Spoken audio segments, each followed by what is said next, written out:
A young billionaire hears a girl in a wheelchair say, while staring at a store window, "That doll has a mum. I wish I had one too." He kneels beside her. And what he does next moves everyone to tears. Snow was slowly falling over the city, blanketing rooftops and sidewalks in white.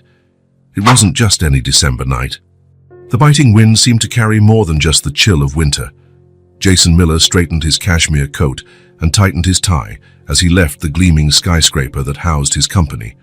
15 floors above the ground, decisions that would change the destiny of thousands of people had been made. Deals closed, millions transferred. Just another normal day for a man whose empire stretched across 3 continents. "Mr. Miller, the car is waiting," said the building's security guard. "I'll walk for a bit," Jason replied, dismissing the driver with a quick gesture. The city lights created a golden contrast against the dark sky. Luxury store windows displayed their treasures to passers-by. People rushed along, laden with shopping bags, hurrying to finish their holiday preparations. Jason walked among them like a ghost, present but not belonging to that world. His thoughts wandered among calculations and strategies. The next quarter, expansion into Asia, new investors. Numbers, charts and plans spun in his mind as his steps automatically followed the familiar route back to his apartment. Then something broke the steady flow of his thoughts, a small disruption in the pattern, a dissonant note in the predictable symphony of the night. 3 stores down, a small girl in a wheelchair was completely still, facing a brightly lit window. It was an old toy store, one that stubbornly resisted the digital age, featuring rag dolls, wooden trains, and handcrafted teddy bears. Jason slowed his pace instinctively. The girl wore a coat far too thin for such a night, with visible patches on the elbows. Her dark hair was tied in a messy braid, and the wheelchair looked oversized for her frail body. There was something about her posture, a stillness, a profound loneliness, that seemed to create a vacuum in the space around her. She was alone, no adults, no supervision, just a child abandoned to her own fate in the middle of an indifferent city. Jason stopped a few feet away. Something kept him from moving on. The girl's gaze was fixed on a simple rag doll, wearing a blue dress and yarn hair. An old-fashioned doll, the kind grandmothers might sew by hand. It wasn't expensive or flashy. It wasn't electronic. It made no sounds or movements. It was just a doll. "That doll has a mum. I wish I had one too." The girl's voice was almost a sigh, a thought slipping past her lips, unbidden. Her words hung in the cold air like tiny clouds of vapor. Jason felt something strange in his chest, as if an invisible hand were squeezing his heart. It wasn't pain. It was something more unsettling, more disturbing. It was recognition. He approached quietly, like someone afraid of startling a bird. Jason knelt beside the wheelchair to be at the girl's eye level. "Do you like that doll?" he asked, his voice oddly husky. The girl turned her head, startled. Her eyes, large and dark, examined Jason with a mixture of fear and distrust. It wasn't the look of an ordinary child. It was the gaze of someone who had learned the hard way to be wary of strangers. "I do," she finally answered in a small voice. Her fingers clutched the armrest of the wheelchair. Jason looked at the store window, then back at the girl. "What if I buy it for you?" The suggestion hung between them like a strange, unexpected object. The girl frowned, as if looking for a hidden catch in that offer. "Why?" she asked simply. The question caught Jason by surprise. Why, indeed? He didn't even know how to explain. Something about that scene, the solitary child, the doll in the window, the comment about having a mom, had pierced the bubble of indifference that usually shielded him from the world. The girl kept her gaze on him, those eyes seeming to see beyond appearances. After a long moment, she nodded slightly. Jason entered the store, the bell on the door announcing his arrival. The interior was cozy and old-fashioned, with wooden shelves and the smell of cedar. An older woman with grey hair smiled at him from behind the counter. "The doll in the window, the one in the blue dress," Jason requested, pointing toward the display where the little girl waited. The shopkeeper followed his gaze and saw the child in the wheelchair. "Oh, she comes by almost every day," she said with a sad smile. "She stands out there looking at Clara." "Clara? The doll?" All of them here have names?" The woman carefully took the doll from the window. "They're handmade, you know, each one is unique." Jason paid without looking at the price. It didn't matter. Money had never been an issue. When he left the store, the girl was still there, as if afraid he might disappear. Jason approached and handed her the package, wrapped in colorful paper. Carefully, almost reverently, she opened it. Her fingers touched the fabric of the doll's dress, exploring every detail, every stitch. There was a moment when her lips curved into a smile so subtle it was almost imperceptible. "What's your name?" Jason asked, remaining on one knee beside her. "Lily." She hugged the doll to her chest. "And you?" Jason Miller." He hesitated, then added, "Where are your parents, Lily?" "It's pretty late for a kid to be alone on the street." The small face closed up like a flower at dusk. Her eyes, which had sparkled with the joy of a new doll, became lifeless again. "My mum died. I never knew my dad. I live on my own." The words dropped between them like stones in a calm pond, sending ripples in every direction. There was no self-pity in her voice, just a simple, direct statement of unchangeable facts. Jason remained silent, holding the empty shopping bag. The cold wind seemed to have settled inside him, freezing his thoughts. Lily clutched the doll tightly, as if afraid someone might snatch it away any moment. That scene, the abandoned girl hugging a bit of fabric and stuffing as if it were her most precious possession, shook Jason deeply. He, who prided himself on his rationality and coolness in business, felt something crack inside his chest. For the first time in many years, Jason Miller's hardened heart was touched by the most unlikely encounter. A lonely child and a rag doll on a winter's night. Morning arrived with the pale light typical of winter.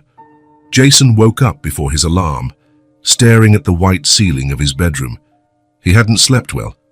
Images of the previous night, the girl in the wheelchair, the rag doll, those simple, devastating words mingled with his dreams, refusing to fade in the daylight. He got up silently, trying not to wake Emily, who slept beside him. In the bathroom, he faced his reflection in the mirror while shaving. The same face as always, the same eyes, the same Jason Miller as every other day. Yet something felt different, as though something inside him had shifted overnight.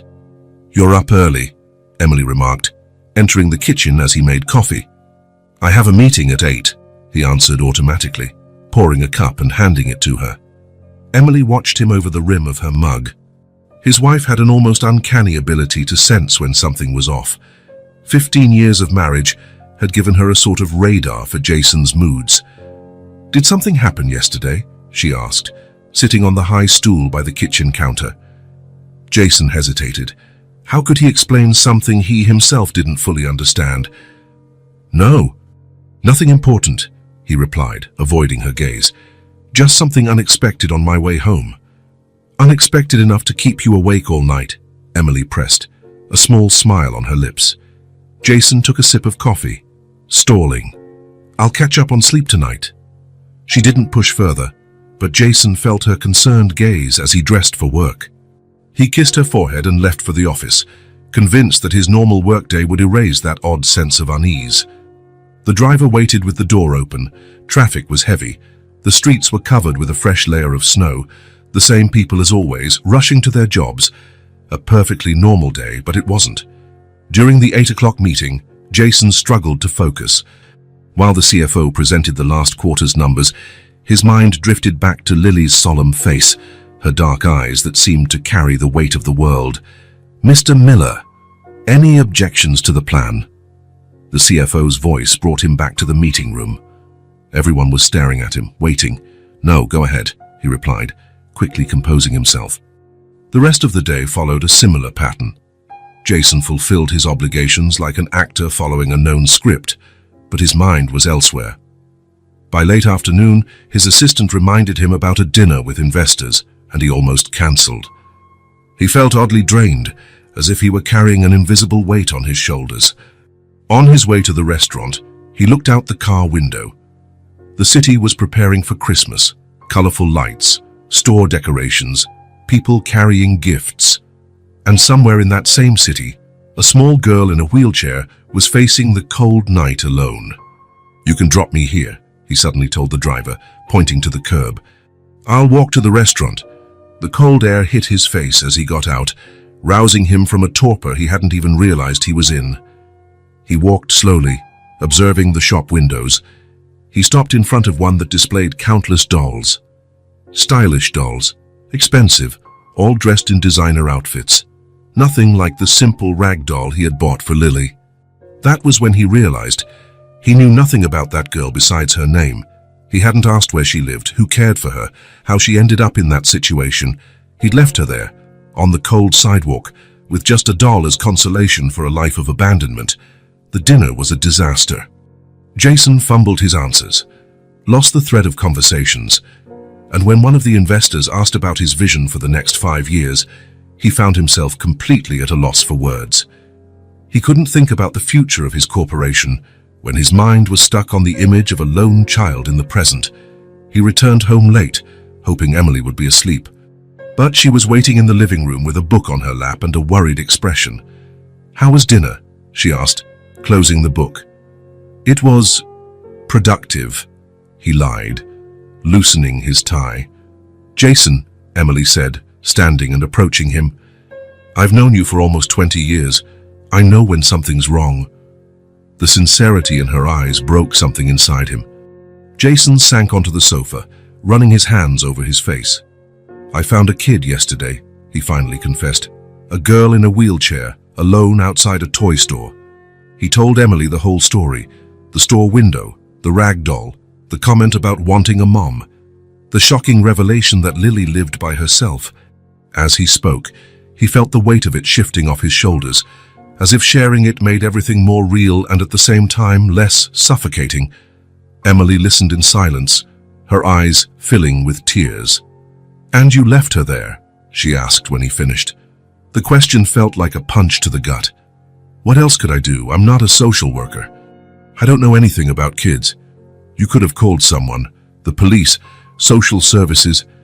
"I didn't think of that at the time," Jason admitted, suddenly feeling guilty. It was all so strange. Emily sat beside him, taking his hand. "What's really bothering you, Jason?" The question hung between them, demanding a level of honesty he rarely allowed himself.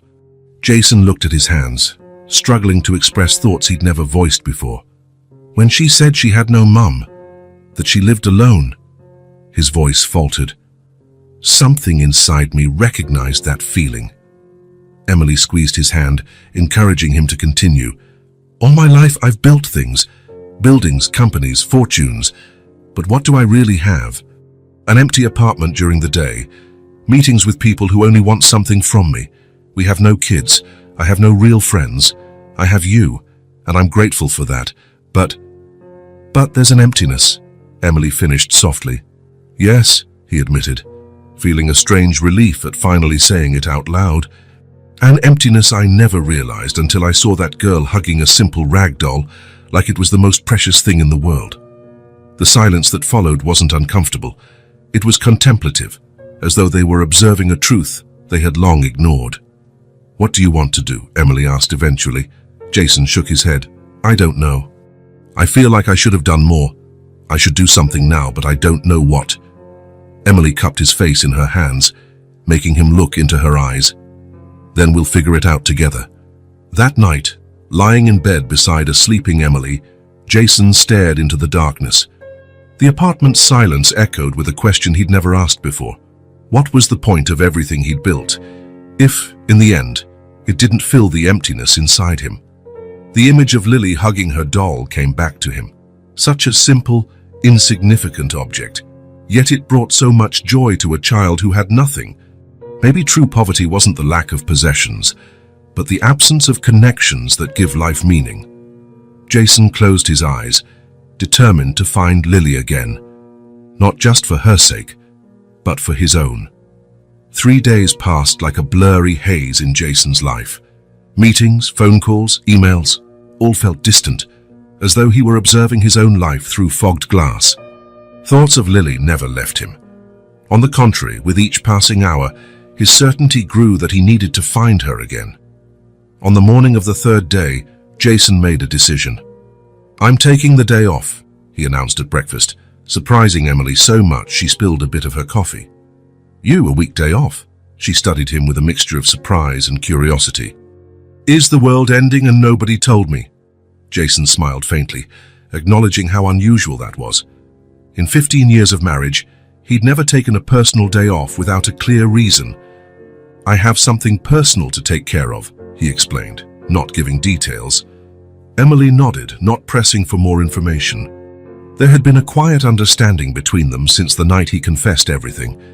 Jason dismissed his driver and took his own car, a sports model he rarely used.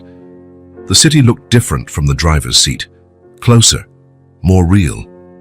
He parked a few blocks from the toy store and walked the rest of the way, retracing the steps of that night. The commercial street looked different in daylight, busier, noisier, more alive. The toy store, with its old facade and lovingly arranged display, seemed like a portal to another time. Jason stopped in front of it, scanning the spot where Lily had been 3 nights before. There was no sign of the child. He walked inside the store, the bell chiming just as before. The same grey-haired lady stood behind the counter, arranging small tin soldiers. "Good morning," she greeted, recognizing him immediately. "Back for another doll?" "Actually, I'm looking for the girl," Jason replied. "The one in the wheelchair, Lily." The woman's sad smile deepened. "Ah, yes, she comes around sometimes. But I haven't seen her for a few days." Does anyone take care of her, any family?" The woman frowned. "Not that I know of.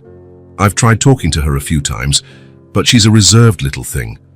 I know she stays around here on the streets. Some shopkeepers give her food. On very cold days, the baker on the corner lets her sit in the back of his shop." She paused, looking Jason over. "Why do you ask?"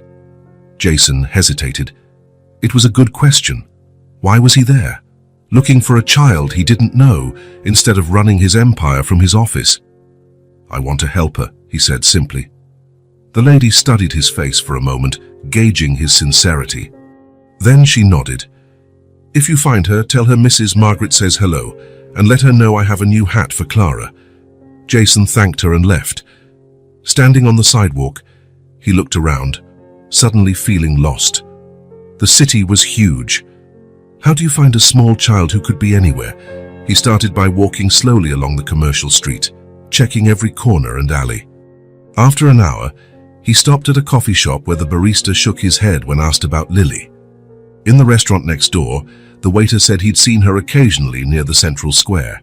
At a newsstand, the vendor recalled seeing her ask for spare change by the subway station.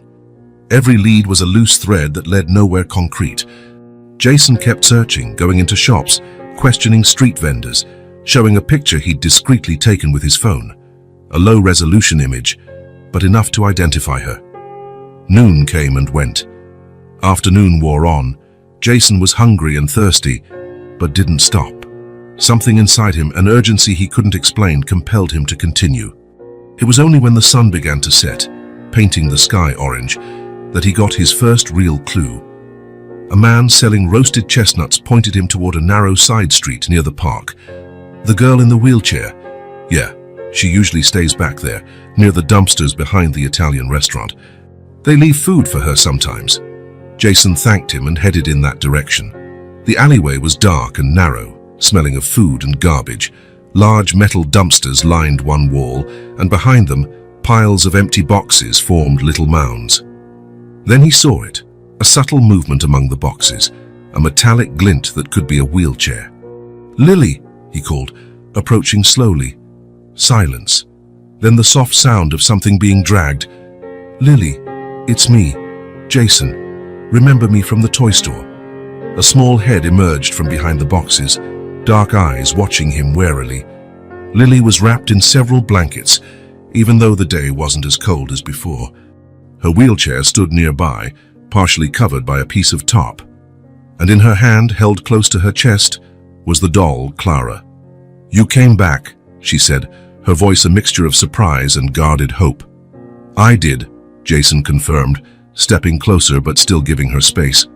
"I've been looking for you all day." "Why?" That same direct question as before. Jason hesitated. The truth was he couldn't fully explain it himself. "I was worried," he finally said. "I wanted to know if you're okay." Lily studied him with those eyes that seemed far older than her small frame.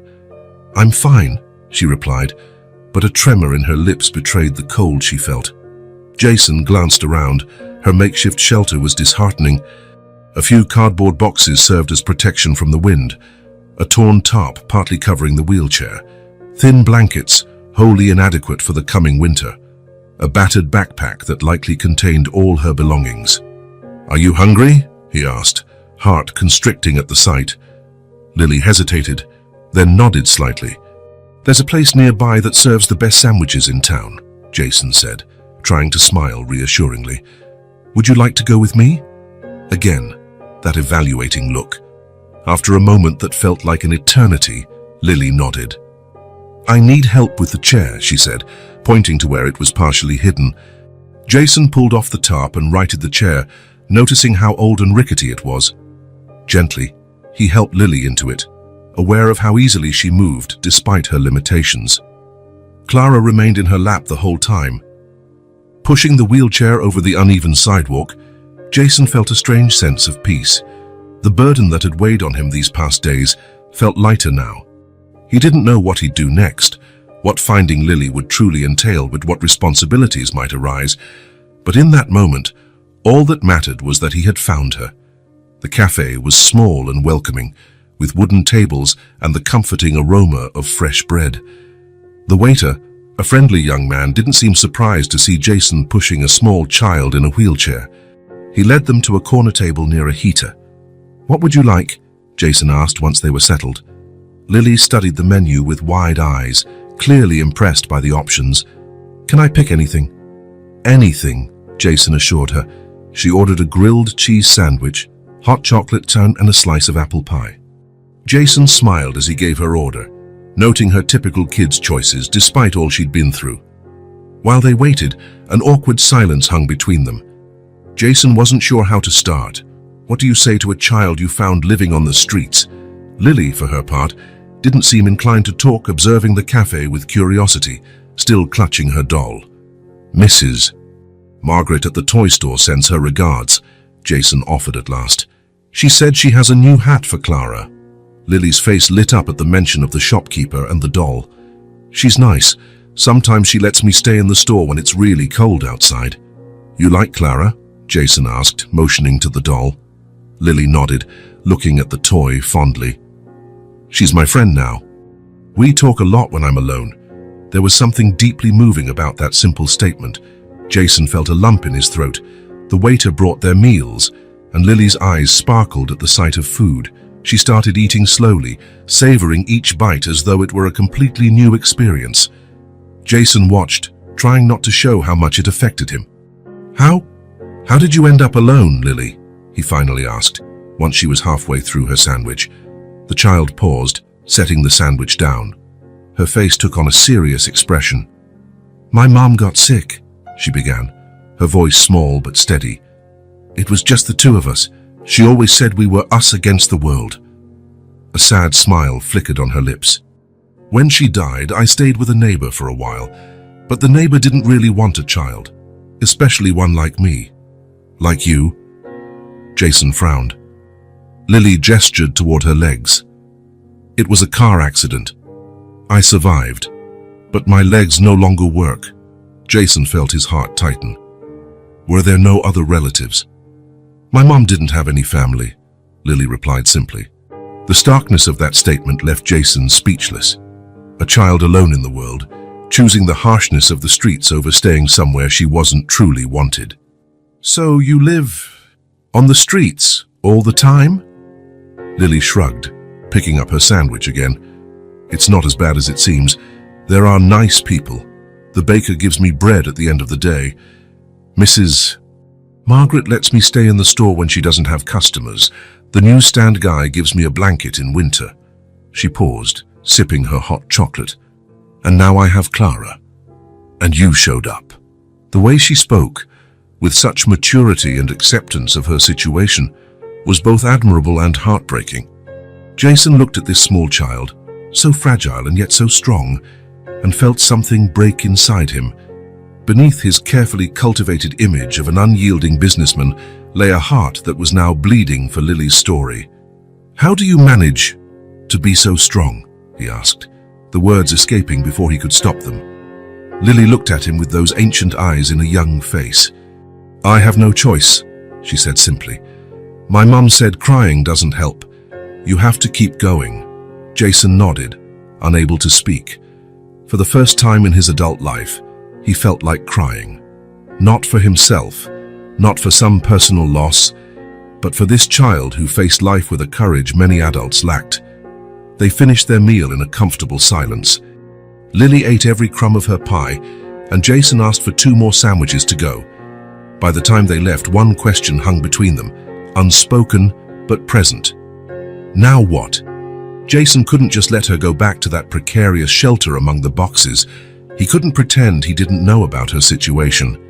Not after hearing her story, after seeing how she braved hardships that would break many people. "It's getting late," Jason noted, glancing at the darkening sky through the cafe window. "I can take you back to where you were staying." The question sounded odd even to him. Taking a child back to an alley among boxes felt wrong on every level. Lily sensed his hesitation. "You don't need to worry about me. I can handle myself." There was pride in her voice, a forced independence no child should have to develop. "I have extra sandwiches," she continued, pointing to the bag on the table. "And Clara keeps me company." Jason nodded, unable to argue, but feeling completely helpless. How could he just leave her to return to the streets? On the other hand, what more could he do at that moment? As he paid the bill and helped Lily back to her wheelchair, Jason realized something important. For the first time in a very long time, his actions weren't motivated by money, power, or status. They were driven by something much simpler, yet much deeper: empathy. The ability to feel someone else's pain and want to ease it. A feeling he had forgotten he possessed, buried under years of ruthless negotiations and cold decisions. Jason accompanied Lily back to the alley where he had found her. The goodbye was brief and awkward. She insisted she would be fine. He promised to come back the next day with more food and warmer blankets. Watching the small, brave figure with her rag doll, once again wrapped in threadbare blankets among boxes, Jason understood that she had unknowingly given him an invaluable gift: the rediscovery of his own humanity. Jason drove home in silence. The image of Lily, huddled in thin blankets, hidden among cardboard boxes, with only a rag doll for company, haunted him. The contrast between that reality and his own life of comfort and privilege was stark, almost obscene. The sun had fully set by the time he parked in the underground garage of his luxurious building. Unlike every other night, Jason felt no relief in arriving home. On the contrary, each step toward his private elevator felt weighted by a new burden: conscience. The apartment occupied the entire top floor of the building, with floor-to-ceiling windows offering a panoramic view of the sparkling city. On another occasion, Jason would have admired it, silent testimony to his success.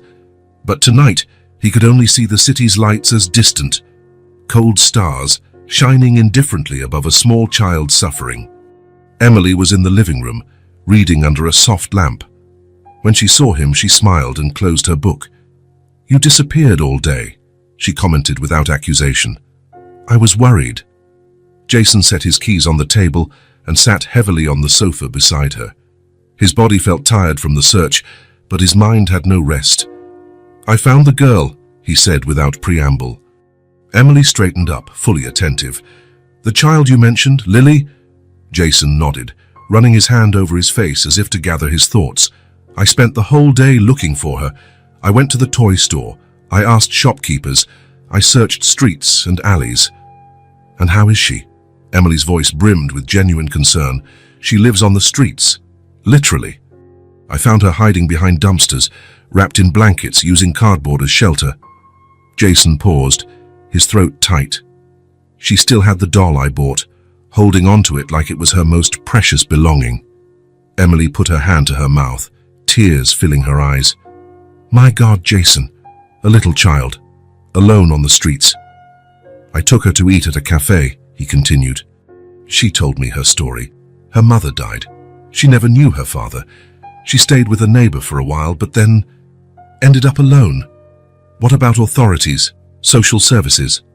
She ran away, said she'd rather be alone than with people who don't truly want her. Jason looked at Emily, his voice dropping. She was in an accident that killed her mother. She survived, but her legs don't work. She's in a wheelchair. A heavy silence followed. Emily wiped away a tear rolling down her cheek. Where is she now? I left her where I found her. Jason avoided her gaze, feeling suddenly ashamed. She insisted she'd be fine. She's used to it. She said some store owners help her with food or shelter when it's too cold. Emily stood and walked to the window. Outside, the city glowed under the clear night sky. But somewhere among those countless lights, one small child faced the darkness alone. We can't leave her there, Jason, she finally said, her voice firm despite the tears. Jason watched his wife. Emily had always wanted children. In their early years of marriage, they had tried but with no success. The treatments were painful, the monthly disappointments even more so. Eventually, they stopped trying. Jason buried himself in work, building his empire. Emily went back to school, devoting herself to charity work. Life went on, and the subject of children became a silence between them.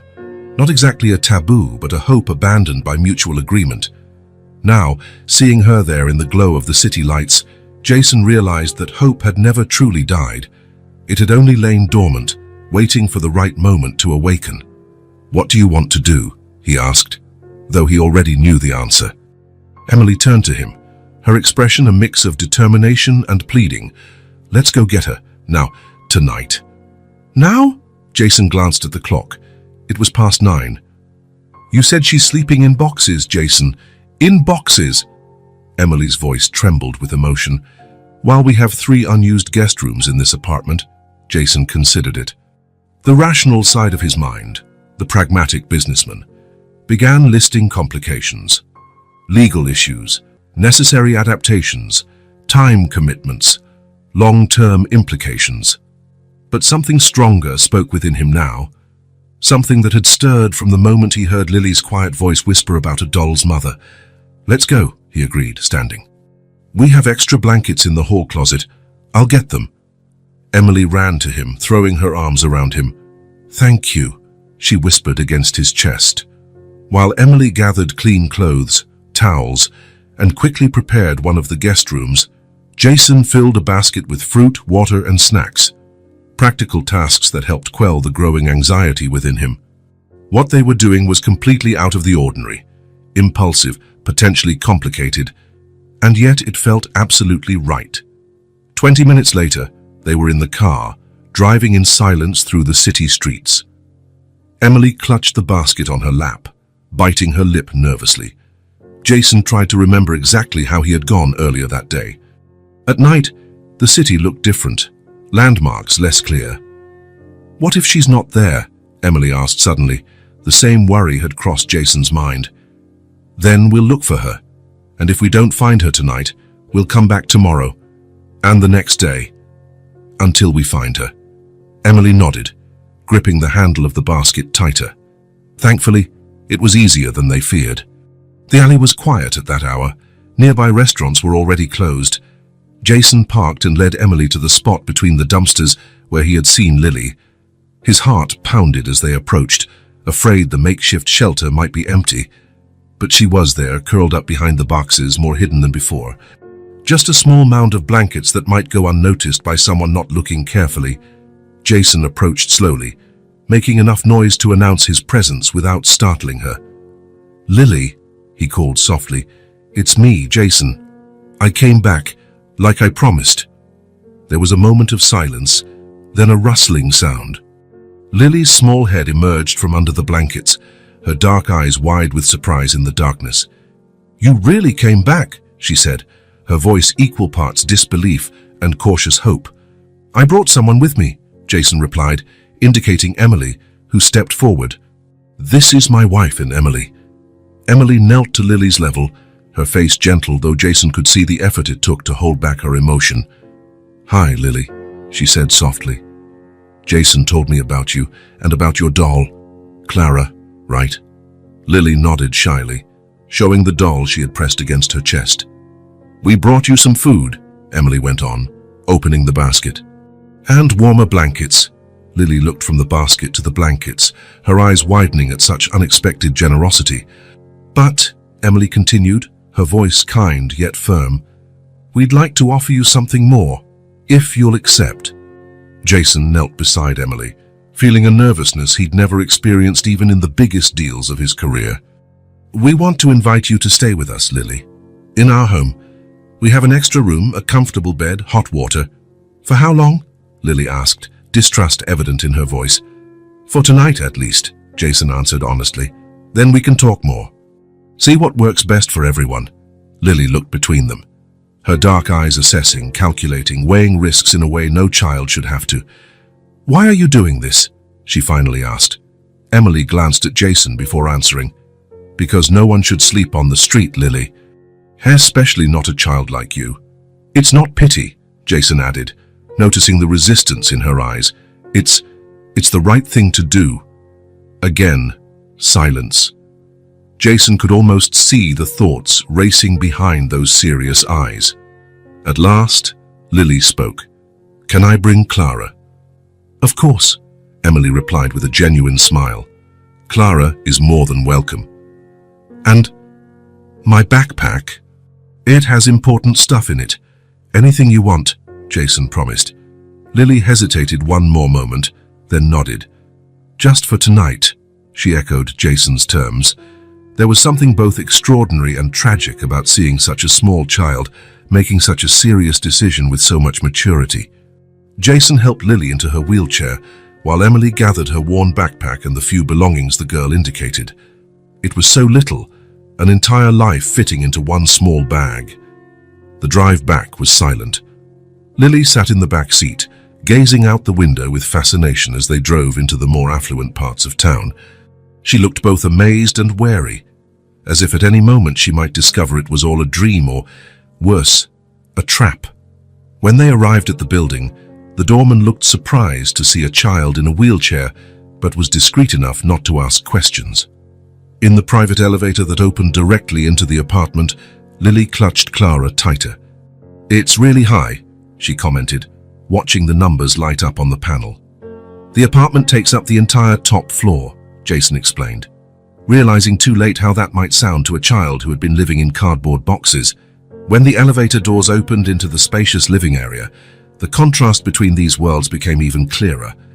Lily looked around, her eyes wide, taking in the vast space and the elegant furniture, the art on the walls.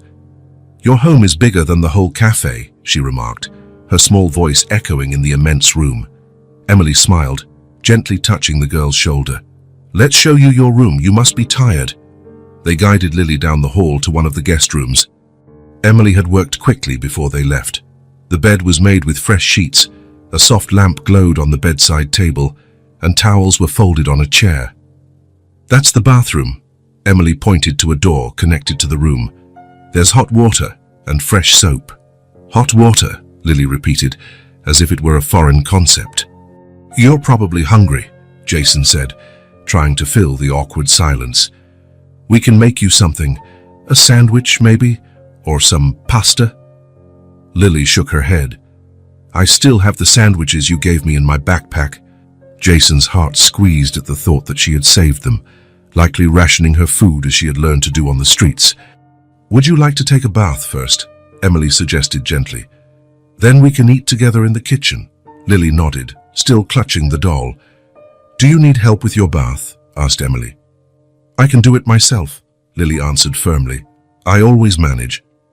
Emily showed her how to operate the shower, placed towels within reach and explained where everything was. Then she and Jason left the room, respecting Lily's request for privacy. In the hallway, away from Lily's hearing, Emily hugged Jason tightly. I can't believe what she's been through, she whispered, her voice catching. A child. Jason. A child. Jason returned the embrace, feeling the same mix of pain and outrage. Everything is happening so fast.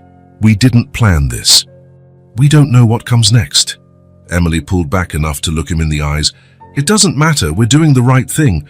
We'll figure out the rest together." In the kitchen, as they prepared a simple meal, Jason watched Emily move with renewed energy.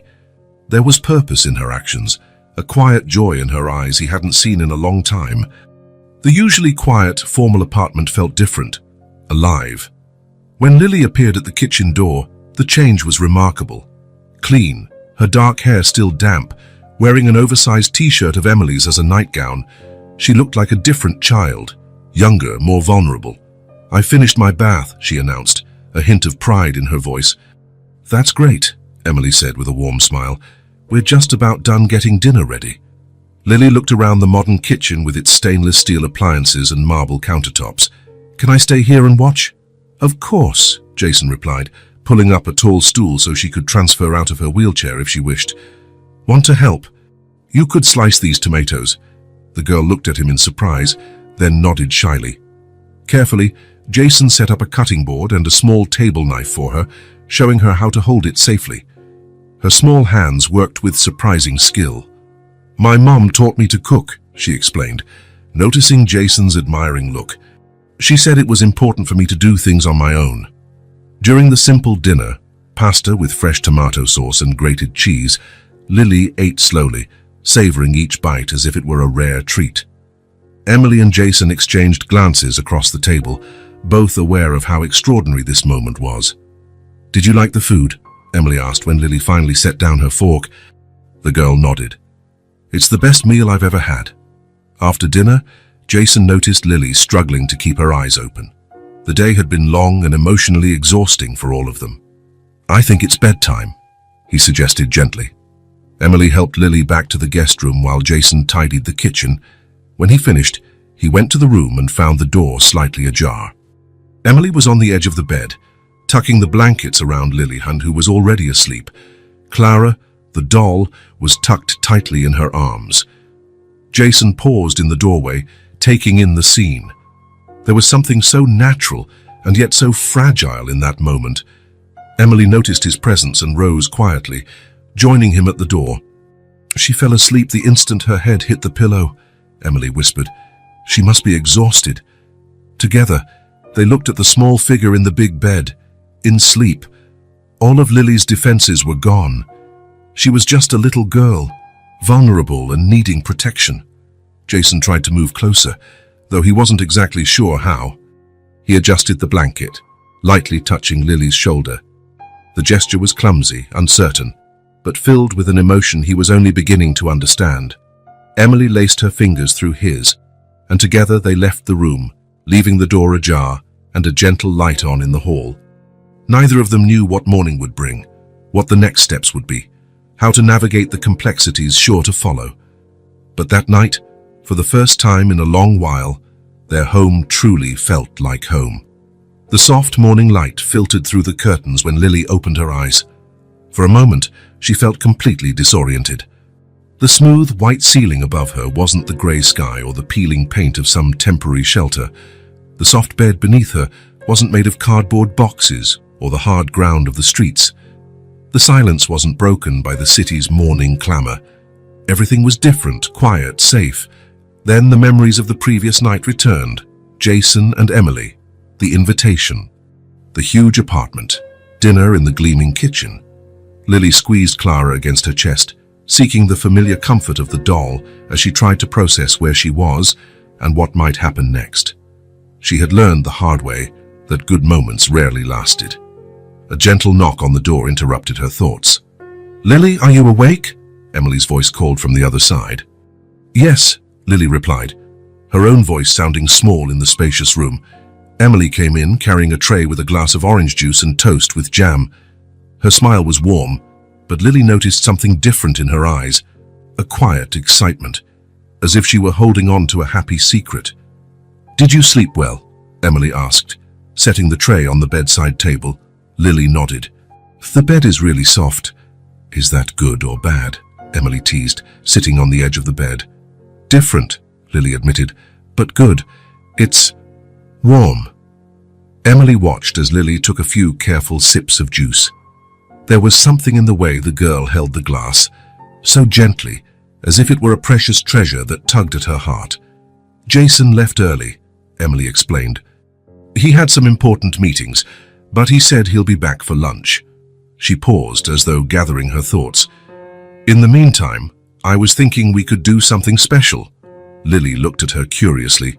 What? A surprise, Emily replied with a smile. But first, how about a nice warm bath? You managed on your own yesterday, but today I could help you, if that's okay. Lily hesitated.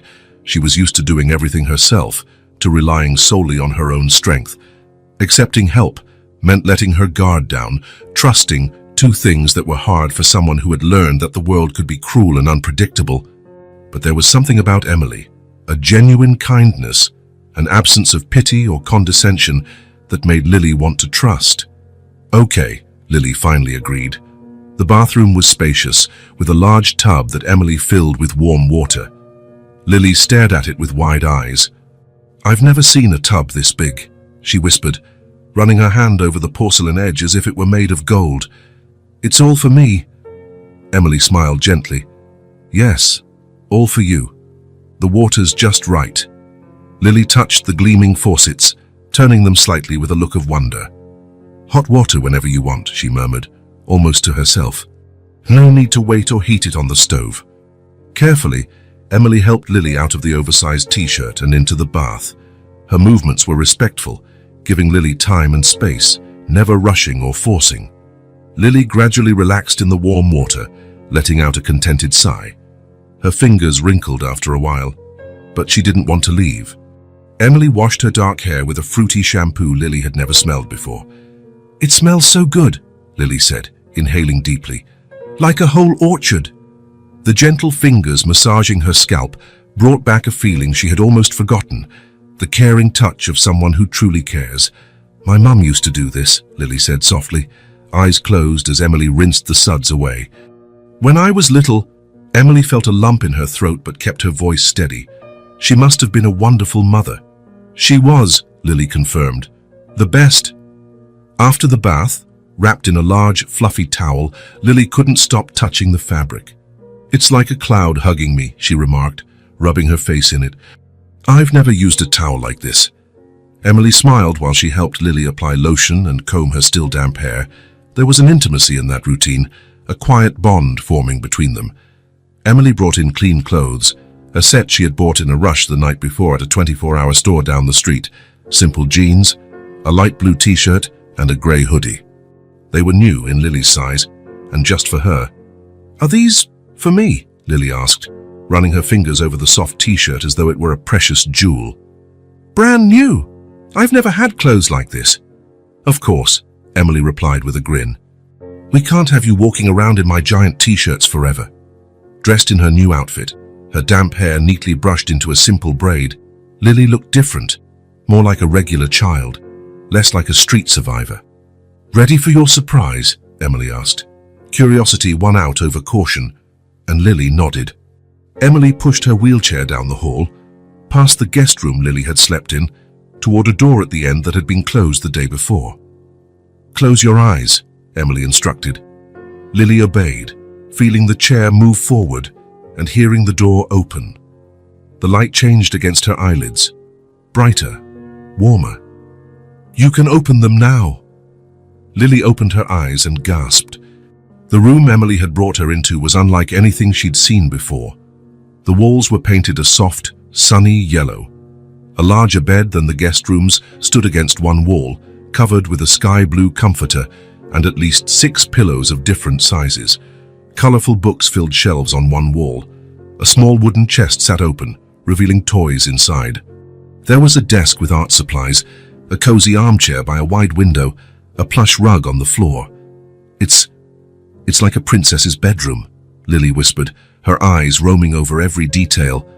Her hands clutched the wheelchair arms as if she might be swept away by the emotion. I've never seen anything like this, not even in library books. But what really caught Lily's attention was a new rag doll on the bed, similar to Clara, but in a different dress and lighter hair. This, Emily said softly, could be your room. If you want it, of course. Lily stared at the bright space, then at Emily, a mix of confusion and tentative hope in her eyes. How do you want me to stay? For now, Emily answered honestly. We're still figuring out the details, the legal aspects. But yes, Jason and I would really like you to stay with us. Lily took in those words with a gravity beyond her years, thinking carefully about what they meant. What if, she began, hesitant, what if you change your minds? The question took Emily by surprise, not because Lily doubted them, but because of the painful maturity it revealed. That's a fair concern, Emily acknowledged, lowering herself to meet Lily's gaze. I can't promise everything will be perfect, that there won't be problems or tough times, but I can promise we won't make decisions about you without talking openly and honestly with you. Lily considered that, her dark eyes intense. The doll, she finally said, pointing to the bed. Is that for me too? Yes, Emily smiled. I figured Clara might want a friend. What's her name? That's up to you, you get to choose. Lily asked to be taken to the bed. Emily helped her transfer from the wheelchair, and the girl picked up the new doll, examining it carefully. Then she looked around the sunny room once more, taking it all in. It's very beautiful, she whispered at last. I'm so glad you like it, Emily replied. How about we go down to the kitchen now? We can have hot chocolate and cookies while we wait for Jason to come home for lunch. In the large, bright kitchen, Lily watched everything with fascination. The huge refrigerator, the gleaming appliances, the cabinets full of food. When Emily started preparing hot chocolate, Lily followed each step intently. It's like you have a whole store in your house, she commented, seeing Emily open a cabinet filled with supplies. Emily smiled as she stirred milk with cinnamon and poured it into colorful mugs. The sweet, comforting smell filled the air.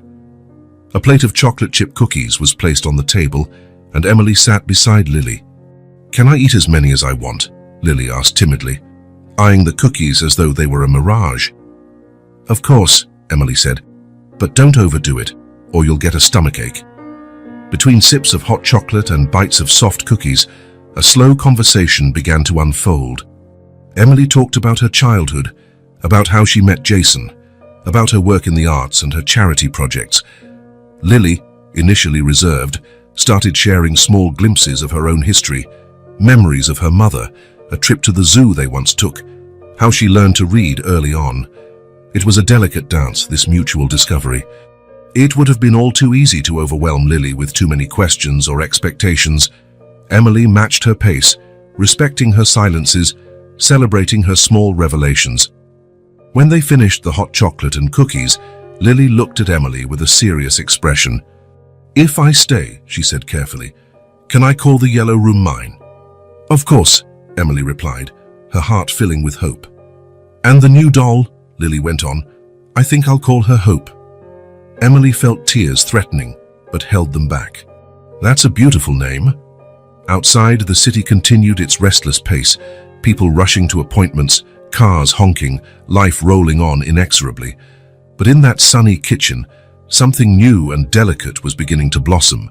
Lily, who had guarded herself for so long against disappointment and abandonment, allowed herself very cautiously a small space to dream. Not of grand castles or fairy tale endings, but of something far more precious and rare in her experience. A family, a place to belong, a yellow room to call her own. Days began to form a predictable sequence, like beads on a necklace. For Lily, who had spent so much time coping with the constant uncertainty of the streets, this predictability was like a warm blanket on a cold day, comforting, safe, almost unreal. Mornings in Jason and Emily's home followed a pattern that quickly became familiar. Jason woke first, dressing silently so as not to disturb Emily. He went downstairs to the kitchen and made coffee, while the sun was just beginning to rise over the skyline. During this brief interval between night and day, Lily, still accustomed to waking early from her street life, would also get up. Their first early morning meeting happened by chance, 3 days after Lily's arrival. She had awakened before dawn, as she always did on the streets, safer to move when the city still slept. Quietly, she wheeled herself to the kitchen and surprised Jason, who had his back turned to the door. "Good morning," she said timidly. Jason turned around, half a cup of coffee in his hand. "Good morning," he replied, looking slightly awkward. "You're up early?" Lily nodded. "I always get up early." A silence settled between them, not exactly uncomfortable, but charged with hesitation. Jason offered her a glass of milk, which she accepted with a whispered, "Thank you, sir." They sat at the kitchen table, Jason with his coffee, Lily with her milk. Through the window, they watched the sky shift color as the city's first lights flickered on in distant buildings. They didn't talk much, making only occasional remarks about the weather, about the beautiful sunrise, about the birds that sometimes perched on the ledge. The next day, Lily again woke early and joined Jason in the kitchen. This time, he had a special mug set aside for her, one with stars that glowed in the dark. Once more, they shared the hush of dawn. On the third day, Jason asked if she wanted to try toast with strawberry jam. Lily accepted, her eyes lighting up as she tasted the sweetness. On the fourth day, he brought a book and read a few pages while they drank their milk and coffee, respectively. And so, without either planning or discussing it, they developed a morning ritual. A ritual just for the two of them, in that liminal space between night and day, while the rest of the world still slept. "Do you always wake up this early, sir?" Lily asked one of those mornings, curious about the habits of the man who had taken her in. "Jason," he corrected gently. "You can just call me Jason." Lily lowered her gaze, fiddling with the edge of her mug. "Sorry, Sir Jason." He smiled, realizing that formality was part of her protective shell, a way to keep a safe distance. "Yes, I do. I like the quiet of morning. It's when I can think best." "Me too," Lily agreed, surprising herself at the similarity. "It's the safest time on the streets." Jason felt a pang at that, but kept his voice neutral. "And here, do you feel safe in the mornings as well?" Lily pondered. "It's different here. It's safe all the time. But morning is special." Jason nodded, knowing exactly what she meant. As days passed, other small rituals merged with their morning routine. In late afternoons, when Jason returned from work, he and Lily spent time in the building's garden, a well-kept green space with flower beds, wooden benches, and a small fountain. Lily loved the running water, the gentle, constant murmur it made as it fell. "It sounds like music," she observed once, closing her eyes to listen more intently. In response, Jason took out his phone, tapped a few times, and played Vivaldi. The notes of spring drifted through the air, mingling with the fountain's splashes. Lily opened her eyes, enthralled. "It's like the water is singing," Jason smiled, captivated by her genuine wonder. "That's Vivaldi, a composer who lived a long time ago. I think he loved the sound of water, too." Over the next few days, they always included some classical music in their visits to the garden. Jason introduced Lily to his love of music, something he rarely shared. She, in turn, pointed out details in the garden he had never noticed. The way a certain flower opened only in late afternoon, the route the ants always followed, the pattern of shadows on the ground. Evenings brought another routine, reading before bed. It began with Emily, who passed by the yellow room to say goodnight and found Lily flipping through a picture book. "Do you like stories?" Emily asked, sitting on the edge of the bed. Lily nodded. "My mum used to read to me every night, even when she was tired." Emily smiled softly. "I can read to you if you like." And so, their bedtime ritual began. Emily started with fairy tales, but soon learned Lily preferred adventure stories and mysteries. Over time, Jason also joined, sometimes just listening from the doorway, other times taking a seat in the room. One evening, when Emily had to go out, Jason took on the reading duty himself. He seemed visibly nervous, as though about to give an important presentation. "Aunt Emily always does different voices for the characters," Lily noted, watching him open the book. "I'm not very good at voices," Jason admitted, feeling oddly vulnerable. "That's okay," Lily said, surprising him with her understanding. "You can read your own way." So Jason read in his own way. His deep, steady voice gave a new dimension to the story, less dramatic but equally engaging. When he finished the chapter, he found Lily watching him with a curious expression. "What is it?" he asked. "You read like my teacher at school," she replied. "Serious, but interesting." Jason felt an unfamiliar warmth in his chest at the simple, sincere compliment, the kind of honesty only a child offers. Thus, between silent breakfasts, strolls in the garden, and bedtime readings, days turned into weeks. Affection grew in small gestures, Jason learning how to help Lily in and out of her wheelchair without her having to ask, Emily discovering exactly how Lily liked her hair braided, Lily leaving drawings on Jason's desk or a garden flower on Emily's nightstand. They were shared silences, wordless conversations, a language of their own that the three were learning together. Emily quickly became Aunt Emily, a title bestowed with love and trust. Jason, however, remained Mr. Jason, or simply Sir, a subtle barrier Lily wasn't yet ready to lower. Not that Jason minded, or so he told himself. He understood Lily's hesitation, respecting her need for time. Still, there were moments, especially during their quiet morning coffees, when he secretly wished to hear his name spoken with the same warmth and familiarity she gave Emily. One morning, as they watched the sunrise together, Lily asked a question that caught him off guard. "Do you have a family, sir, besides Aunt Emily? I mean..." Jason set his coffee cup down. "I do have parents. They live far away now. And a younger brother. Do you see them much?" "Not as often as we should," Jason admitted. "We're all so busy." Lily was silent a moment, absorbing that information. "Family is important," she finally said, her voice so soft Jason almost didn't hear. "Even when they're not close." There was something about the simplicity of that observation that touched Jason deeply, a wisdom beyond her years, born perhaps from early loss. "Yes," he agreed, his own voice a bit rough. "Family is important." What Jason didn't say, what he couldn't voice in that moment, was how this simple routine with Lily, silent breakfasts, walks in the garden, bedtime stories, was filling a void in his life he never knew existed. How her small gestures and words were, day by day, teaching him what truly mattered. Lily, for her part, felt at a strange crossroads. Jason and Emily's home was comfortable and safe, filled with care she had almost forgotten existed. Emily was open and warm, easy to love. Jason was quieter, with a gentle kindness that reminded her of her mom in some ways. Yet part of Lily, the part that had learned the hard way to survive on the streets, remained watchful, not fully allowing herself to belong. She called Emily Aunt, but still addressed Jason with Sir.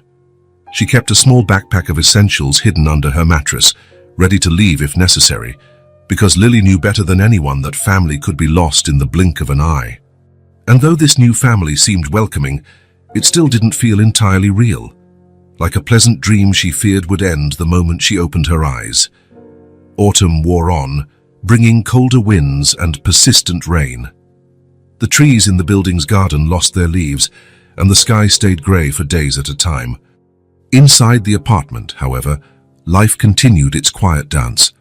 Breakfasts with Jason, afternoons drawing with Emily, bedtime stories in the evening. On one of those grey mornings, Jason noticed something off about Lily. She arrived in the kitchen later than usual, her eyes lacking their usual sparkle, her cheeks strangely flushed. "Good morning," he greeted, placing her starry mug in front of her, already filled with warm milk.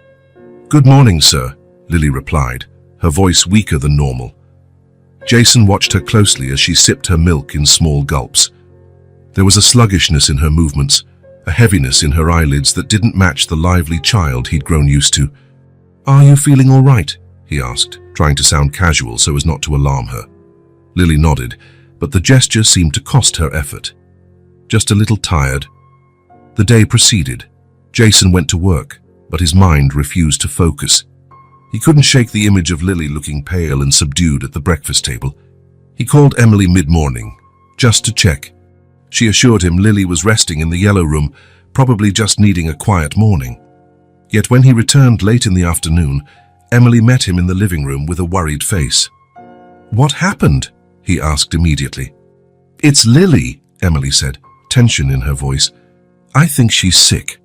She has a fever." Jason felt a jolt of panic, a sense of helplessness completely unlike his usual composure. "How high?" 101.3 degrees, last time I checked. I gave her some medicine, but it doesn't seem to be helping." Without waiting for more details, Jason headed for the yellow room. Lily lay in the bed, her small figure barely visible under the blankets. Her dark hair clung to her sweaty forehead, and her cheeks were even redder than that morning. Clara, the doll, was clutched tightly to her chest. "Hey," Jason said gently, sitting on the edge of the bed. Lily opened her eyes with difficulty. "Hi, sir," she croaked, her voice raspy. "I'm not feeling so good." "I know," he replied softly, pressing the back of his hand to her forehead. It felt alarmingly hot. "We're going to take care of you, okay?" She nodded weakly, eyes fluttering shut again. Panic swelled in Jason like a wave. He called Emily, and together they decided to contact the family doctor. The wait felt interminable, every minute testing Jason's patience. Accustomed to having control over everything, he felt powerless before the child's fever. The doctor arrived an hour later. He examined Lily carefully, speaking softly so as not to distress her. She answered in tired monosyllables. The diagnosis was a severe flu, likely worsened by Lily's low immunity from years of inadequate nutrition and harsh living conditions. "She needs rest, fluids, and medication to bring the fever down," the doctor explained, prescribing some treatments. "If the fever doesn't drop in 24 hours or goes above 102 degrees Celsius, take her to the hospital." After the doctor left, Emily went to the pharmacy to get the medications. Jason stayed behind with Lily, sitting in the armchair next to her bed, watching her toss and turn in fitful sleep. Seeing her so small and vulnerable in that big bed triggered memories Jason had long buried. He recalled himself at 8, lying alone in a hospital bed, feverish from untreated tonsillitis. His mother should have been there, but she wasn't. She never was when he needed her most. His last memory of her was a brief conversation at the front door, her suitcase already packed in the car, saying she needed to find herself, that she loved Jason and his younger brother but couldn't stay in that house, in that marriage, that she'd be back to visit. She never returned. Jason's father, a practical, reserved man, never discussed her departure. He hired a nanny, rearranged his work schedule, and carried on as if the void left by her absence could be filled with routines and responsibilities. Jason grew up learning not to trust, not to attach, not to expect. He built a life of success around self-reliance and control. He married Emily because she was independent and strong, not demanding more than he could give. They never had children, partly because Jason secretly feared repeating the abandonment he'd suffered. And now here he was, watching over the feverish sleep of a child who had somehow found a crack in his carefully built walls. "Mom," Lily mumbled, twisting in her restless sleep. "Mom, I'm cold." Without thinking, Jason tucked the blankets more securely around her, gently brushing her hair aside. "It's okay," he whispered. "I'm here." Lily's eyes opened for a moment, glassy with fever. "You're not going anywhere." The question struck Jason like a punch to the gut, echoing his own childhood fears. "No," he managed, his voice thick. "I'm not going anywhere." Lily fell back to sleep, but Jason remained there, holding her small, feverish hand, battling his own panic and the sense of inadequacy that loomed whenever he thought about caring for someone else. Emily returned with the prescribed medication, and together they attended to Lily, trading off cold compresses, dosing her medicine, helping her sip water in her semi-conscious state. As night deepened, the fever ebbed and flowed, rising and falling like waves on a stormy sea. Around midnight, Emily insisted Jason go rest, assuring him she would keep watch. He refused. "I can't leave her," he said simply. Emily touched his shoulder gently. "She'll be all right, Jason. Kids get sick. It happens. What if she gets worse? What if we need to take her to the hospital? Then we will. Together." Jason ran a tired hand over his face. The fear he felt was irrational. He knew that. It was disproportionate to a flu, no matter how severe. But it was real and crushing. "I don't know if I'm ready for this," he admitted in a low voice. "To be what she needs." Emily sat beside him, her hands finding his in the darkness. "No one's asking you to be perfect, Jason, just to be here." The silence that followed was thick, laden with unspoken emotion. Finally, Jason spoke, his voice almost a whisper. "I'm afraid I don't know how to love her the way she deserves, like a father should." The word father came out shaky, almost painful. "I never had an example. My mother left. My father, well, he stayed, but he was never really there, if you know what I mean." Emily squeezed his hand. "Love isn't something you have to learn somewhere before practicing, Jason. It's something you build, day by day, in small moments, in the quiet breakfasts you share, in the bedtime stories, in the worry you feel right now." Jason closed his eyes, letting her words settle into his heart. When he opened them again, he saw Lily was awake, her fever-bright eyes watching him. "How long have you been awake?" he asked gently. "A little while," she answered, voice weak. "Mr. Jason?" "Yes, Lily." "My mom said love means choosing to stay, even when it's hard." She paused, breathing with difficulty. "You chose to stay with me tonight." Jason felt something wet on his cheeks and realized, stunned, that he was crying. He couldn't recall the last time he'd cried. "Yes," he said, his voice trembling, "I chose to stay." "Then you already know how to love," Lily concluded with the simple, devastating logic only children possess. Emily smiled through tears of her own. "She's right, you know." Jason couldn't respond. He just nodded, gently touching Lily's hot cheek, feeling the weight of that moment, of the simple truth he had just learned from a feverish child. The storm outside raged on, rain and wind lashing at the windows. But inside the yellow room, among these three people, something new was taking root, something fragile and strong at the same time, the way only true love can be. The fever finally broke. After 3 days of worry, cool compresses, and meticulously timed medicine doses, Lily woke one morning with her cheeks back to normal and a livelier look in her eyes. The storm, both outside and within her, had subsided. Emily insisted she stay in bed one more day just to be sure. She brought breakfast on a tray. Toast, scrambled eggs, orange juice, and fluffed the pillows so Lily could sit up comfortably. "I'm bored," Lily declared once she finished her breakfast. "Can I do something?" Emily smiled, relieved to see the return of the girl's energy. "What would you like to do?" "Draw," Lily replied promptly. "Could you bring me paper and colored pencils?" Emily obliged, handing over a new box of colored pencils and a pad of blank paper. Lily thanked her, her eyes shining at the bright array of colors, so many she hardly knew where to begin. "I'll leave you to concentrate," Emily said, kissing the top of Lily's head. "Call me if you need anything." Alone in the room, Lily spread out the pencils on the bed and began working, her small brow furrowed in concentration. Her fingers moved carefully across the page, choosing colors, sketching lines, creating her own small world with each stroke. She worked for hours, pausing only for water or to rest her fingers. When Emily brought lunch, Lily quickly flipped the paper face down, hiding her work.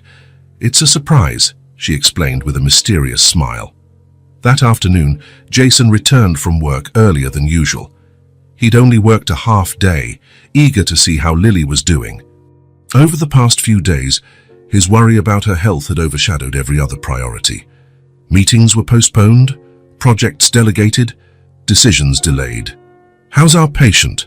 he asked Emily, finding her in the kitchen. "Much better," Emily replied with a smile. "No fever, good appetite, and she's been busy on some secret project all morning." Jason felt a wave of relief. Lily's illness had been more stressful for him than any business crisis he'd ever faced. "Can I see her?" "Of course, but knock first. She's very focused on that mystery project." Jason walked to the yellow room and tapped lightly. "Lily, can I come in?" "Just a minute," came her hurried reply, followed by the sounds of rustling papers and drawers opening and closing. After a few moments, Lily called, "Okay, come in now." Jason opened the door, finding Lily sitting on the bed, her cheeks flushed with excitement rather than fever. She seemed to have hidden something quickly behind her. "Hey," he said, smiling at how healthy she looked. "Heard you're feeling better." Lily nodded vigorously. "Much better. Not a bit of fever." "I'm so glad to hear that." Jason took a seat in the armchair beside the bed. Emily said you're working on a secret project. Lily's smile widened. I finished it. It's for both of you, but I want to show it at dinner. Jason felt an uncommon curiosity swell in him, so unlike his normally reserved self. I can't wait to see it. The rest of the afternoon passed in quiet anticipation. Lily insisted she had a few final touches to complete, so Jason and Emily stayed busy elsewhere in the apartment, respecting her space. At dinner time, they gathered in the dining room. The table was set with a bit more care than usual. Emily had prepared Lily's favorite dish to celebrate her recovery. Before we start, Lily said, her small voice calm but resolute, I want to show you something. She slid off her chair and maneuvered her wheelchair toward her room, returning moments later with something hidden behind her back. She stopped between Jason and Emily, took a deep breath as if preparing for a big jump, and revealed what she'd been hiding, a colorful drawing on a large sheet of paper. The drawing showed 3 figures holding hands in front of a tall building clearly meant to be their apartment. The middle figure was small, seated in a wheelchair, obviously Lily. On her right was a woman with brown hair and a big smile, Emily. On her left, a tall man in a suit, Jason. Above the figures, in bright, uneven letters, it read, My family. It's to put on my bedroom door, Lily explained, so everyone knows it's a family's room. Jason felt something break inside him, some final barrier that had persisted. Emily, beside him, already had tears brimming in her eyes. It's beautiful, Lily, she said, her voice trembling. Lily smiled, but there was a nervousness in her eyes, as though she were about to take a huge leap. She turned to Jason, meeting his eyes with surprising determination. Did you like it, Dad? The word hung in the air, small yet powerful, laden with meaning and hope. Jason couldn't answer right away. Something had lodged in his throat, blocking any sound. His eyes burned, blurred by tears he hadn't shed in decades. Then, wordlessly, he knelt to Lily's level and hugged her, gently, almost reverently, as though holding something infinitely precious and fragile. I loved it, he managed at last, his voice ragged with emotion. It's the most beautiful picture I've ever seen. Lily returned the hug, her small arms around Jason's neck. So I can really call you Dad? And Aunt Emily Mom? You can, he said, feeling as though every wall he'd built around his heart over the years had come tumbling down with that single word. Nothing would make me happier. That night, before Lily went to bed, exhausted from the day's excitement, Jason and Emily taped the drawing to the door of the yellow room. Lily watched from the bed, her face lit by a smile more valuable than all the fortunes and corporations in the world. Now, she said contentedly, it's a real room, for a real family. The decision wasn't sudden. It had been forming day by day, breakfast by breakfast, story by story. But the moment Lily called Jason Dad for the first time was the final catalyst, the instant when a possibility became a certainty. The next morning, while Lily was still sleeping, Jason and Emily sat at the kitchen table, their coffees forgotten between their hands. I want to make it official, Jason said without preamble. I want to start the adoption process. Emily reached for his hand across the table. She wasn't surprised. Deep down, she'd known this was coming. I want that too. It'll be complicated, Jason continued, still the pragmatist, even when his heart was fully engaged. We don't know anything about her legal status. There are no documents. We don't know if there are other relatives. We'll find a way, Emily replied with the calm confidence that always balanced Jason's worries. We have resources. We know people. And most of all, we have Lily. They decided not to say anything to Lily until they had more information. They didn't want to raise hopes prematurely. But that same afternoon, Jason cancelled all his appointments and, with Emily, drove to the city's main records office.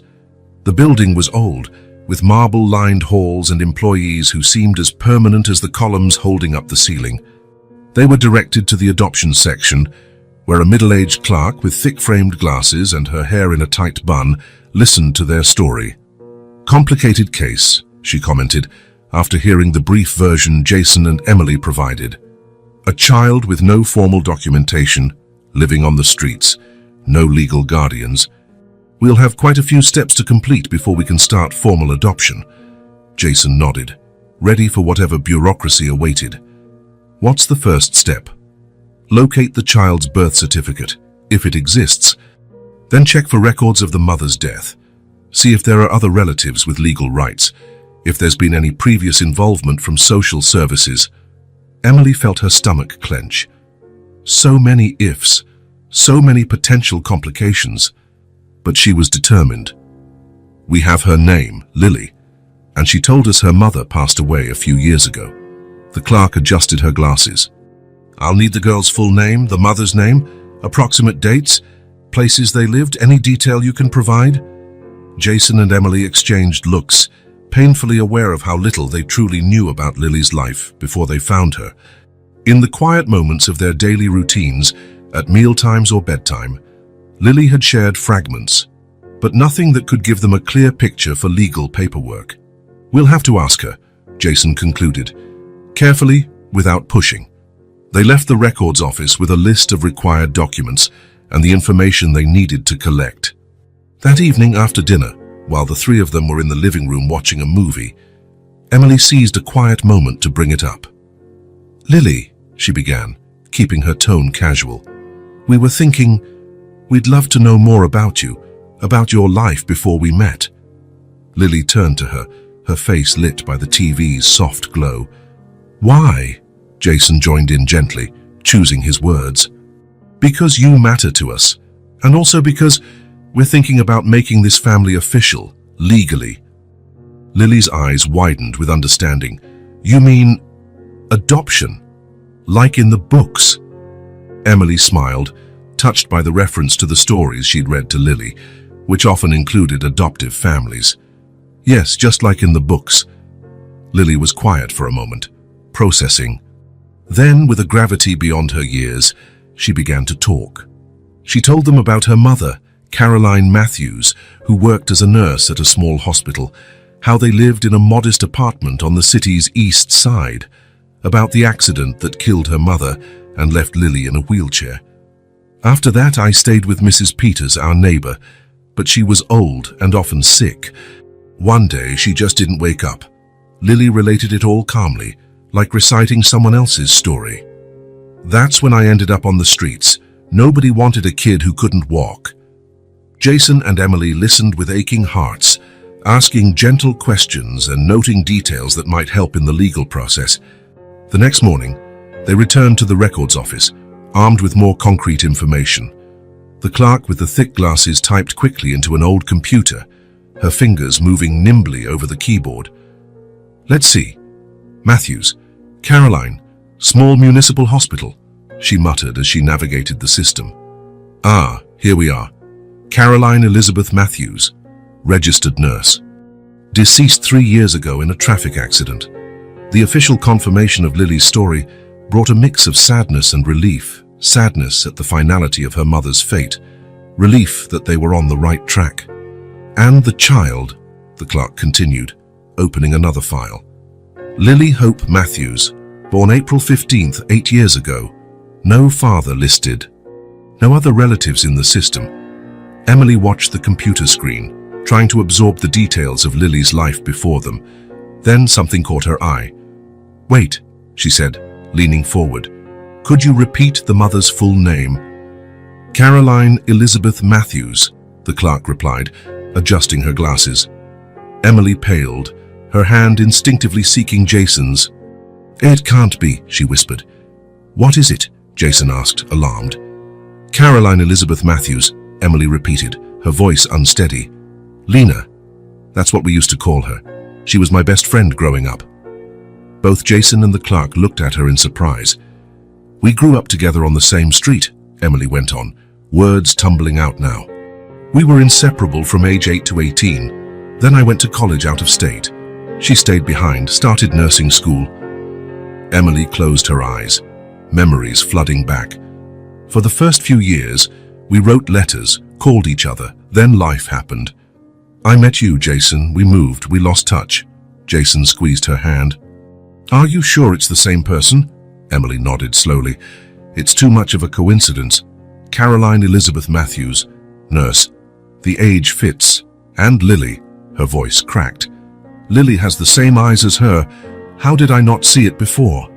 The rest of the records process felt like a blur for Emily. Jason took charge, gathering the necessary documents, signing forms, setting up the next steps. Emily could only replay fragments of her past, summer afternoons with Caroline, secrets shared in teenage bedrooms, promises of eternal friendship that life had swallowed up. On the drive home, Emily stared out the window, not really seeing the passing scenery. "You're thinking about her," Jason remarked, more statement than question. "About how strange life is," Emily replied. "I went years without thinking about her, with no idea what had happened, and all this time she was here in the same city, raising a daughter, dying." Her voice broke on the last word. "And now, by some impossible twist, her daughter found her way to us." Jason drove in silence, processing it all. "What will you tell Lily?" "The truth," Emily answered without hesitation, "that her mother was my best friend. That, in some way, fate brought us back together. That maybe it wasn't an accident she found you that night outside that store. When they got home, Lily was in the living room, drawing. She looked up at them, immediately sensing something had changed. "What happened?" she asked, setting her pencil aside. Emily sat beside her, heart pounding. "Lily, we found out something incredible today." In simple words, Emily described her friendship with Caroline, how they'd been like sisters growing up, how college and life separated them, how they had loved each other through their teenage years and shared every dream. She spoke of summer days running through fields, secrets whispered under flashlight beams after bedtime, dreams and plans for the future. "Your mom was the bravest person I ever knew," Emily said, tears sliding freely down her cheeks. "She always knew how to make me laugh when I was sad. She always stood up for those who needed help." "I'm not surprised she became a nurse." Lily listened, her expression awed, as if receiving a precious gift. "You really knew my mom, when she was young?" Emily nodded, wiping her tears. "And seeing you now, I realize how much of her is in you. The same eyes, the same smile, the same courage." For a moment, no one spoke. The silence in the living room was charged with emotion. Not sadness, but a sense of completeness, as if pieces of a puzzle had finally found their place. "Do you think," Lily asked softly, her voice trembling with held-back emotion, "my mom would be happy that I'm here with you?" Emily didn't hesitate. She opened her arms, and Lily leaned in, returning the embrace. "Absolutely," she murmured, holding the daughter of her best friend, the child who had, by some miracle, come to be her daughter too. "She always wanted the best for you, and somehow, I think she helped lead you to us." Jason watched them hugging, feeling part of something bigger than himself, bigger than his fears or insecurities. The adoption process, once just a legal procedure in his mind, now carried a far deeper meaning. It wasn't just about forming a new family, it was about honoring bonds that had existed even before Lily was born, bonds not even death had severed. "So my mom chose you to look after me," Lily whispered, echoing the thought Emily had just had. "Yes," Emily said, hugging her tighter. "I believe she did." The days following that discovery at the records office brought a new energy to the apartment. It was as though a golden thread had been woven into the tapestry of this emerging family, a thread that connected past and present. Every morning, Emily woke with memories of Caroline resurfacing. Snippets of conversations, shared laughter, whispered secrets. Memories long dormant now returned in vivid detail. "I need to find something," she told Jason during breakfast, 3 days after the revelation. "I'm sure I kept some things from that time." Jason nodded, understanding her need to reconnect with that past now so intertwined with their present. "In the building storage room or your parents' attic?" "In the storage room," Emily decided. "When we moved here, I brought a few boxes from my parents' place, things from my childhood and teen years. That afternoon, while Lily had her first physical therapy session, a gift from Jason, who hired the best specialist in town for weekly home evaluations, Emily and Jason headed to the apartment building's basement storage. The space was a maze of stacked boxes, covered furniture, and items people couldn't use but couldn't part with either. In a far corner, Emily located the boxes labeled with her name. "It's all jumbled," she explained, opening the first. "My parents packed it when they moved to Florida, and I never bothered to organize properly." Together, they sorted through the contents: scrapbooks, old magazines, school notebooks scribbled with adolescent handwriting, small trophies from school competitions. In a smaller box, Emily found a collection of letters, handwritten notes, birthday cards, intricately folded messages like only teenagers can make. "Here," she said, holding up a faded envelope. "That's Caroline's handwriting." Jason watched as Emily carefully opened the envelope. Inside was a multi-page letter written in round, clear handwriting, with doodles in the margins. Emily read it silently, tears gathering in her eyes. "She wrote this when I went to college," she explained, her voice trembling. "She said she missed me, that the city felt empty without me, promising our friendship would survive the distance." They continued rummaging, unearthing fragments of a past now given new meaning. Eventually, amid yellowed papers and time-worn envelopes, Emily found something she hadn't realized she was looking for: a photograph. Her hands shook as she picked it up. In it, two girls about 12 years old smiled with arms around each other in a park. One girl was clearly Emily, hair short and wearing a light-colored dress, her round, freckled face free of the braces she'd get later. The other was slightly taller, with dark hair and bright eyes that smiled as much as her lips. Caroline. "Oh my God," Emily whispered, her fingertips tracing Caroline's face. "How didn't I see it sooner?" Lily is the spitting image of her at this age. Jason peered over her shoulder. Even he, who had never met Caroline, could see the resemblance between mother and daughter. The same expressive eyes, the same face shape, the same quietly radiant smile. "This was taken the summer before 7th grade, Emily recalled, lost in memory. "At the Central Park Music Festival. We spent the whole day dancing, eating cotton candy, making plans for the future." Jason wrapped his arms around her from behind, sensing her emotion.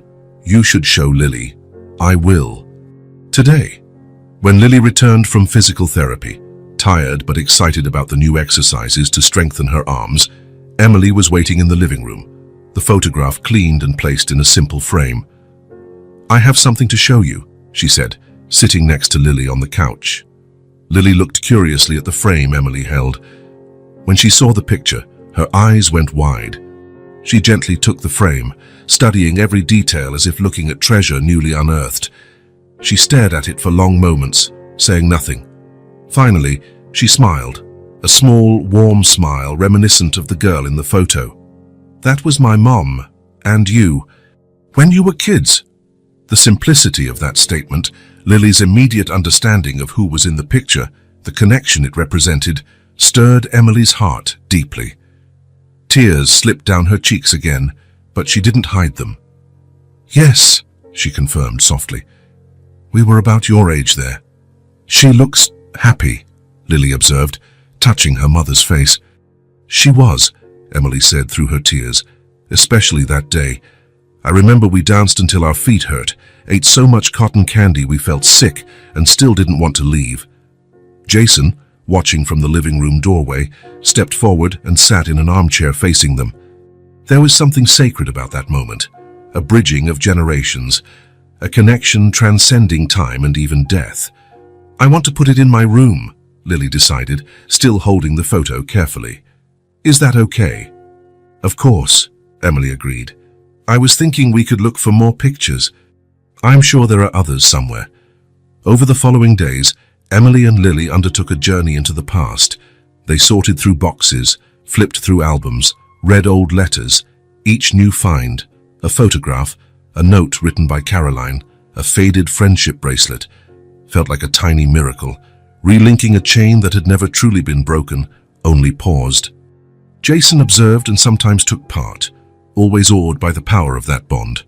For him, who had grown up in a family where outward affection was rare and emotional ties seemed fragile, the relationship between Emily and Lily, reinforced by the memory of Caroline, was eye-opening. The found photograph took pride of place in the yellow room. Emily had a special frame made, light wood with small floral carvings. And Lily chose the perfect spot on the bedside table, where she could see it both at dawn and before sleeping. "So my mom and you can always be with me," she explained, with the straightforward logic of a child. Weeks turned into months. The adoption process moved forward with its bureaucratic challenges. Visits from social workers, evaluations upon evaluations. Yet at every step, their conviction grew. They belonged together, not by accident, but through a confluence of choices, coincidences, and perhaps some higher power none of them could name. Lily started attending a specialized school, quickly making friends. Her yellow room gained new drawings on the walls, new books on the shelves, new stories to tell. Aunt and Sir were definitively replaced by Mom and Dad, words rolling more naturally off her tongue each day, as though she had always been meant to say them. 6 months after the discovery at the records office, on a spring afternoon, the process was finally complete. Lily Hope Matthews officially became Lily Hope Matthews Miller. That evening, after Lily had gone to bed, exhausted from the day's celebrations, Jason and Emily sat on the balcony, gazing at the city lights below. "I never imagined my life going this way," Jason confessed, holding Emily's hand. "Constructing buildings, closing deals, amassing wealth, that was always my plan. But a family, a daughter." He shook his head, still amazed at the path life had taken. "It's funny how our biggest projects aren't always the ones we plan." Emily squeezed his hand, understanding perfectly. "The most important legacy we leave isn't made of steel or glass, is it? It's made of these moments, these connections, this love." Jason nodded, feeling a peace he hadn't known before. His greatest construction, his most important project, wasn't in the skyscrapers bearing his name, but right here in this apartment. A family built not with cement and steel, but with shared breakfasts, bedtime stories, old photographs, and new beginnings. It was a structure invisible from across the city, never to be featured in architecture magazines or business headlines. Yet he knew it would endure in a way none of his other ventures ever could. If this story touched your heart, subscribe to the channel and turn on notifications so you don't miss the next ones. Leave a like because it helps this story get recommended to more people. See you in the next story.